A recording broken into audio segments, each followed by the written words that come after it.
That record has literally stood for all of her life, and she's broken it. She broke it by quite some margin, 0.95 seconds. And the target for Keely now is to go after the overall record, which has stood for 43 years. Wow. One of the longest records in athletics. Now, it's the third weekend of the Six Nations. Arsenal must win at Spurs, and Britain has another chance of gold in the Winter Olympics. Altogether, there is a lot to read over the next couple of days in the sports pages of the Times and indeed the Sunday Times. Here's James Restall, the paper's head of sport. Morning to you. Morning. We've got to talk about Keely Hodgkinson last night. So much pressure on her to break the world 800-metre indoor record, but she still did it. It was one of those brilliant nights where you've got so many options for what you put on your back page, and we love it when there is late live action and there is a genuine decision to make. And we were going, well, okay, if Keely breaks the record,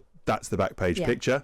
If she doesn't, we've got the curlers, and if they get through to the final, then that's great. That's a back page picture. And if all else fails, Nottingham Forest have won. So we're fine. And all three of those things happened. So it was a great decision to have to make. But yes, Keely Hodgkinson, phenomenal. She broke the indoor record for the 800 metres, which has stood since March the 3rd, 2002, which was the day she was born. Wow. So that record has literally stood for all of her life, and she's broken it. She broke it by quite some margin, 0.95 seconds. And the target for Keely now is to go after the overall record, which has stood for 43 years.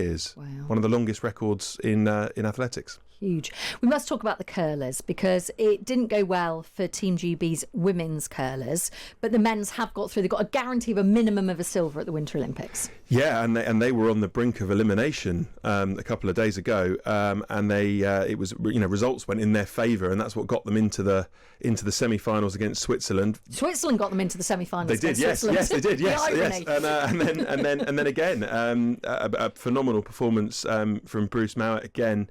And they got through.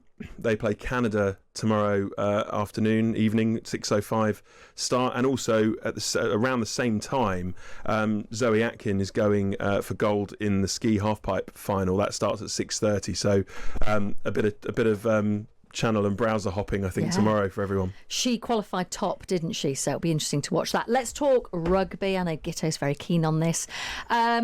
Tell us your big piece on Maro Itoje.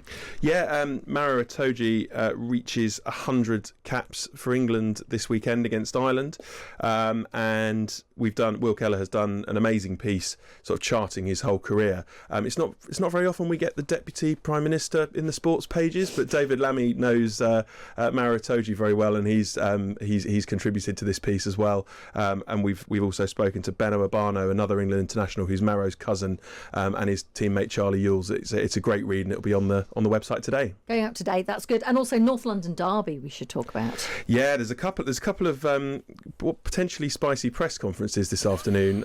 We've got Igor Tudor, who's the caretaker Tottenham manager.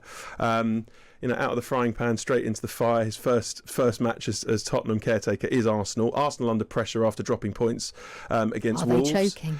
Well, I mean, they've had these two draws. This is going to be. It feels everything's going to be must win for them now. But it's also must win for Spurs because they're in serious relegation trouble. And the other press conference to look out for as well.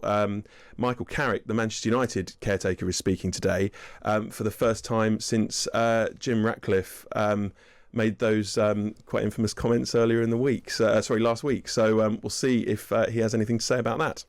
Your sports department's going to be kept busy today, isn't it? That's how we like it. That's what we like. Thank you so much. Thank really you. Good to speak to you. James Restall there, the head of the sport at the Times. Yeah, I've got a cracking Maro Itoje story, but there's no time to tell it now. But we can share it for tomorrow. Yeah.